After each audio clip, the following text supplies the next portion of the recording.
مهمة جدا جدا جدا تخلي حبيبك او حبيبتك تهتم بيك او يهتم بيكي، سواء للبنات او سواء للرجالة. انا هقولك على الحاجات دي، سر من اسرار الاهتمام اللي تخلي اي راجل يهتم بيكي او تخلي اي انثى تهتم بيه. السلام عليكم ورحمة الله وبركاته. ازيكم يا حلوين؟ عاملين ايه؟ وحشتوني جدا جدا جدا جدا.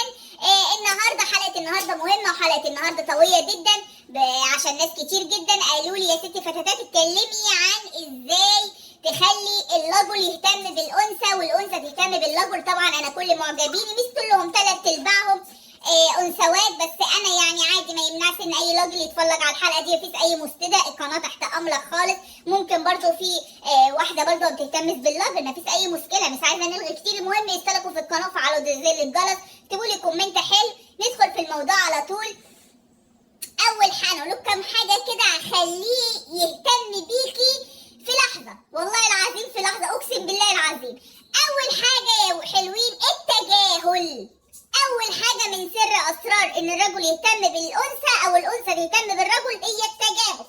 ده العلاج الوحيد، وحاجه يعني لطيفه خالص. التجاهل يعني مثلا انت تكوني بتكلميه في التليفون، فجاه قام قايل لك سلام سلام وقام قافل التليفون مثلا. يجي بقى بعد ساعه، بعد ساعتين، بعد يوم، بعد يومين، بعد سنه يكلم تاني، تيجي انت تيجي عامله ايه يا حبيبي؟ وحشتني خالص، انت فين ومش عارفه ايه والكلام من ده. لا طبعا، لا ما تعمليش حاجه زي كده خالص. انت المفروض تتجاهليه خالص خالص، تجاهليه. لازم تحسسيه ان في حاجه حصلت، لان انت لو حسستيه ان الموضوع عادي هيكرر الموضوع مره واثنين وعشرة وعشرين. لازم ان انت تقفي لك، تعملي لك حد كده زي ست فتاتات وتعملي وقفه كده ان انت تتجاهليه خالص خالص. سر رقم 2 معانا يا حلوين عدم اللهفه. عدم اللهفه، ان انت ما تبقيش ملهوفه عليه، ما تحسسوش ان انت ملهوفه عليه مهما كان حبك ليه. اوعي تتلهفي عليه، اوعي. خليكي تقيله كده وماليه مركزك كده، تلهفي عليه ليه؟ هو ما يبقاش ملهوف عليكي ليه؟ ها؟ ولا العكس، يعني لو انت حاسس برضو ان حبيبتك او خطيبتك او زوجتك يعني برضو كده بتتجاهلك، انت ما تتلهفش عليه خالص. يعني مثلا هو كلمك في التليفون وقام قافل برضو، فجأة يجي يكلمك تاني، ايه يا حبيبي وحشتني وانت. لا، انت كده بتحسيه باللهفة. اللهفة ان هو ما عملش اي حاجة. لازم تتجاهليه، ولازم عدم اللهفة، يعني الاتنين في واحد، اتنين في واحد في نفس اللحظة. عدم اللهفة وان انت تتجاهليه، اوعي تعملي غير كده. تالت سر يا حلوين من اسرار ان يخلي حبيبك او حبيبتك طبعا ان هي تهتم بيك اكتر، طبعا الكلام للانثى او للرجل. تالت سر من الاسرار ان انت عدم وجوده، ان انت مش فارق معاكي. خدي بالك من النقطة دي. عدم وجوده زي وجوده. ازاي عدم وجوده زي وجوده؟ يعني مثلا واحدة مثلا لسه انسة ما بتشتغلش ولا اي حاجة، هو عارف الحياة بتاعتها مثلا غاب عنها طول اليوم، هو عارف ان هي مش وراها حاجة، ما بتشتغلش، ما بتخرجش، ملهاش صحاب، ملهاش اي حاجة تملى بيها في فراغها، ملهاش اي حاجة. فهو عارف ان السبب ده ان انت مستنية المكالمة بتاعته، مستنيه ان هو يرن عليكي وانت تفتحي التليفون على طول. هو عارف نقطه ضعفك، اوعي تحسيه بكده، اوعي تحسيه بكده. حسسيه ان عدم وجوده زي وجوده، مش فارقه. يعني تعملي ايه؟ مثلا نزلي مثلا على الستوري حاجات، ماشي، بيني له ان انت بتسمعي اغاني، بيني له ان انت حاله مثلا حطاها حلوه كده شغلاكي في اليوم، ان انت بتفكري مثلا في حاجه، عادي جدا. اهم حاجه الانترنت ده طريقه الوصل ما بينك وما بينه. تحسسيه او تحسسيها. الكلام عام يا جماعه، للانثى او للرجل مفيش اي مشكله، بس انا عشان انثى يعني زي ما انتم شايفين كده فكلامي كله على الانثى. بس المشكله دي بتقابل البنات اكتر يعني من الشباب، فعشان كده بنتكلم على الانثى. حسسيه. وانا كنت بقول ايه؟ ماشي، حسسيه ان انت وجودك زي غير وجودك، عادي جدا، مش فارقه. نزلي ستوري، كلمي صاحبتك، انت فعلا انسهي، ما تقعديش طول الوقت مشغوله بيه وبتفكري فيه، ما كلمنيش، ما لاحظت، ما جه. لا والله العظيم هتفرق معاك كويس جدا جدا جدا. يعني مثلا انت نزلتي الستوري ده مثلا هو شافه، هيقول ايه ده، هي مش شاغله بالها ان انا ما بتكلمش ولا اي حاجه ولا حاطه في دماغها خالص. هتفرق معاه والله، هيقولك انا هنا اهو. هو اللي هتلاقيه بقى بيلف حواليكي كده زي النحله كده وزي الدبانه كده. اعملي الكلام اللي الست فتاتات بتقولك عليه. ندخل على وده سل مهم جدا جدا جدا، يعني سل خطير خطير خطير ومهم، ان انت تلخبطيه وتخليه يلف حوالين نفسه. ايوه لخبطيه وخليه يلف حوالين نفسه كده، يلف حوالين نفسه كده، يلف حوالين نفسه كده. طب الخبطه وخليه يلف حوالين نفسه ازاي يا ست فتاتات؟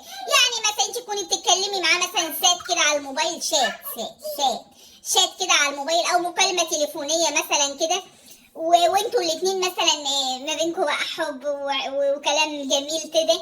فجاه ثواني بس يا حبيبي هروح اعمل حاجه.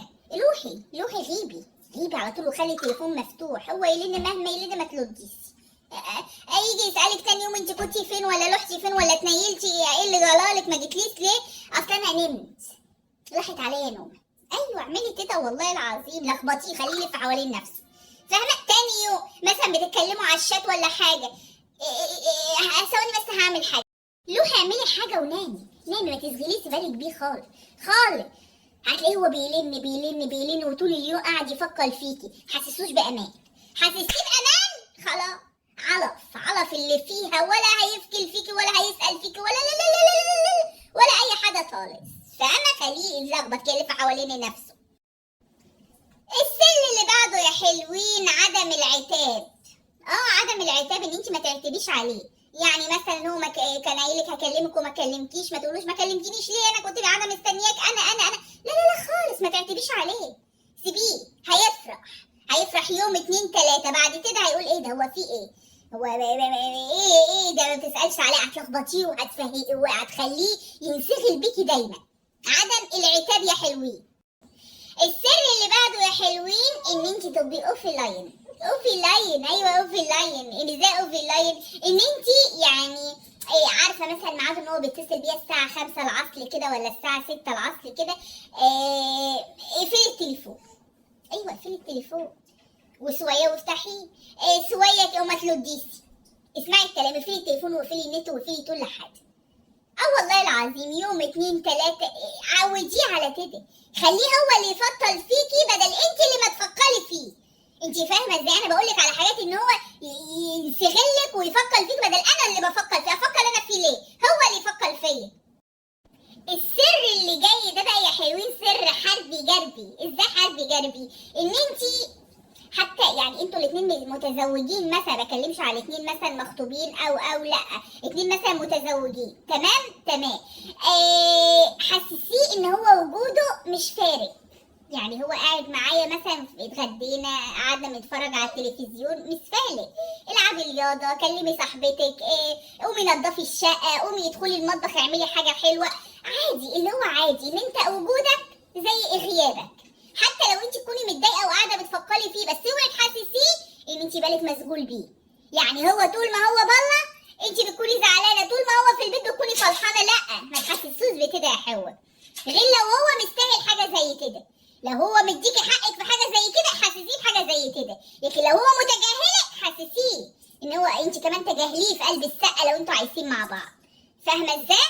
وده يا حلوين في نهايه كده الفيديو ده، كان الفيديو بتاعنا النهارده. يا ريت تكتبوا لي تحت في الكومنتات هتطبقوا انهي نقطه كويس وايه اللي بيحصل معاكم، واكتبوا لي تحت. ويا ريت ما تنسونيش في اللايك وسبسكرايب وكومنت حلو جميل كده محفز منكم، وقولوا لي عايزين ايه في الكومنتات اللي في الكومنتات في الفيديوهات القادمه. وادخلوا القناه كده اتمسوا فيها، اتمسوا كده في القناه، رايح جاي هتلاقوا فيديوهات كتيره خالص.